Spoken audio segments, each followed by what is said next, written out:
Well, as you probably heard, Ron DeSantis' entry into the 2024 presidential race was a disaster, sparking widespread mockery across the country, epic memes, and a response from Donald Trump that there's really no way to describe it. You just have to see it, or rather hear it, for yourself. So stay tuned. First of all, his decision to announce his candidacy official on a Twitter Space, which is a group chat feature that Twitter has, sort of like just like a live audio stream, wasn't the greatest decision because most Americans aren't on Twitter and there were no visuals, just rather poor quality audio.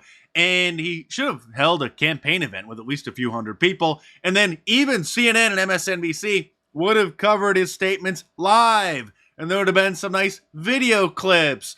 But when everybody tuned in, who did tune in to the Twitter Space for his big announcement, it crashed.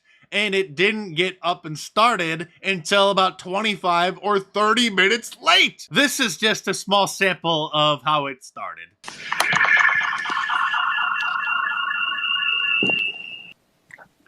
Now it's quiet.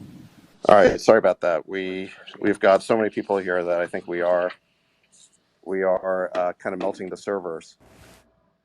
Well, there's 382,000 people in the room. All right, great. So let's see. So they just keep crashing, huh?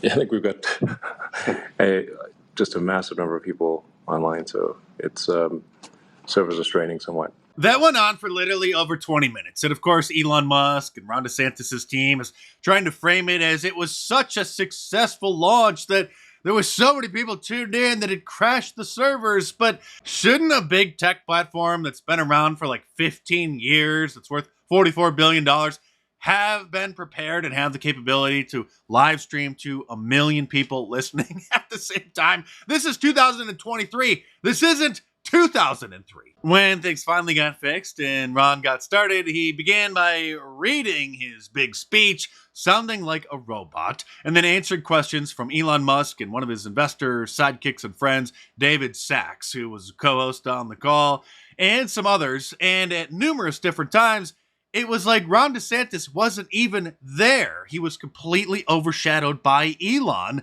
Numerous callers who were all pre-approved to get through and ask him a question started off by just praising Elon. Elon, you're amazing. Thank you for fixing Twitter. Blah, blah, blah. Oh, Ron, you're here too. I guess I got a question for you too. Let me pull in.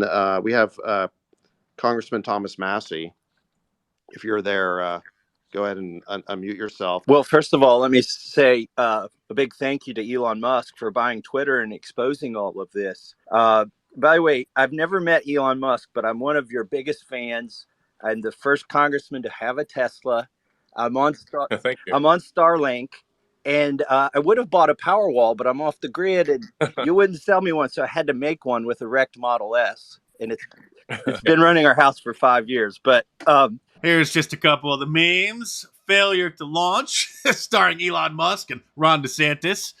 Another failure to launch, showing one of Elon's rockets. I lost track of how many of those have crashed. This may be the best one. Simple yet effective. A parody of a old Time magazine cover. And there's little Ron down there. Time to endorse Trump. But nothing compares to this parody that Donald Trump posted on Truth Social, consisting of some rather clever and realistic sounding deepfake audio. And I believe that this was created by the meme maker Poppy Trumpo, because he posted it looks like even before the Twitter Space went live, or tried to go live, making it even funnier. Hi, everyone. Welcome to our Ron DeSantis Twitter Space. Hello? Is my microphone working correctly? George, can you just wait while we... Hello? Can you hear me? That's George Soros. By the way, Klaus Schwab is in there. We can all hear you, George. Can you just hold on for a second? Hilfa, I don't think they can hear me. I can hear you fine, George. Just speak to the I don't think George knows how to use Twitter. Hello? Can you hear me now? Can I please make my big announcement now? Everyone just... Hello? Just shut up, George. Can somebody just mute George? Okay, so how are we going to take out Trump, you guys? Guys from the FBI, this is not a private call. This is a public Twitter space. Everyone can listen in. God damn it. Anyway, guys, we invited everyone to this Twitter space so Governor Ron DeSantis could. Everyone just shut the hell up so I can make my announcement, okay? That deepfake voice of Elon is both hilarious and horrifying because memes and parodies aside, the deepfake technology has gotten so advanced and so easy for people to use that I think it's going to wreak havoc on society. This election cycle over the next year and a half, without a doubt, is going to have numerous deepfakes that people are going to pass off as supposedly real. And they're going to go viral. Millions of people are going to believe that they're real when they're not. It's going to be chaos. I'm actually surprised that in the last election, somebody didn't spread around a fake Donald Trump N-word tape, because there's been this disinformation out there for years that when Donald Trump was on The Apprentice, that when they weren't shooting a scene, but they were still recording and he was still mic'd up, that he said the dreaded N-word that hurts black people's feelings and throws them into a violent rage when they hear a white person say it, so they can use that as leverage and power against them. But nobody with any credibility associated with the show says that Donald Trump said it. Nobody has ever said that they heard him say it. Total fake news. Fake news even perpetuated by Omarosa, that backstabber who used to work for him, who said that she heard the tape with her own ears, contradicting her own book, which actually came out previously, where she said that she never heard Donald Trump say such thing, and he never would say such thing. Listen, I like Ron DeSantis. I even understand why he's doing this. There are legitimate concerns about Donald Trump being able to get the support of enough moderate voters to win, electronic voting machine issues aside. And a lot of people have Trump fatigue. They're just tired of hearing about him and the chaos that surrounds him, even though it's all created by the liberal media industrial complex and the deep state. Others are tired of him sort of living in the past and talking about the last election. But I think we owe it to President Trump as a society, as a party, to get him back into power after everything that the deep state and the liberal media industrial complex did to him. This is the time to circle the wagons and defend him even more. Not for Ron DeSantis to step on top of him, thinking that he can propel his own political career and put this chapter of American history behind us.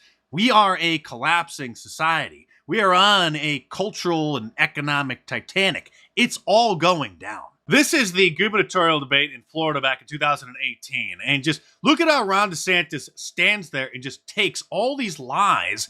And technically, you're supposed to stay silent and let the other person talk during their time. But the correct move would actually be to interject at least just one word every once in a while and say, no, wrong, liar. You don't just sit there and take a bunch of lies like this. First of all, he's got neo-Nazis helping him out in this state.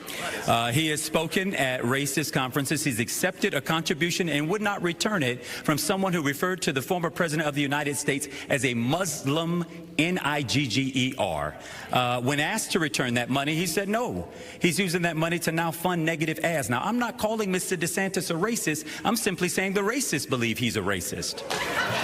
Mr. DeSantis, if I would ask the audience. Donald Trump is going to steamroll him at the debates. It's going to be humiliating. And these two should have worked out a deal years ago where Ron would be his running mate VP, and then we could avoid this pending civil war that the Republican Party is now facing. And whatever happens with the presidential election next year, local communities can still be saved. Even red states. The blue states and the blue cities in red states, they're gone. City council, school boards, mayors, governors, and sheriffs.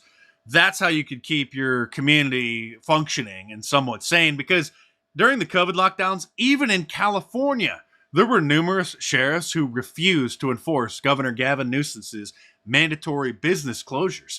So the businesses stayed open and there was nothing anybody could do to stop them. So buckle up, because we're in for a rough ride. And by the way, you can save 25% off of any of my shirts from markdice.com for Memorial Day through this whole week and weekend by using the promo code MAGA25 at the checkout. So order your Wanted for President shirt, your Conspiracy Theorists for Right shirt, or my Climate Change shirt, which illustrates how the climate changes each season. All available in a t-shirt, long sleeve, and a hoodie, and a whole bunch of different colors as well. So head on over to markdice.com or click the link in the description below. Enter the promo code MAGA25 at the checkout this week to save 25% and check them out.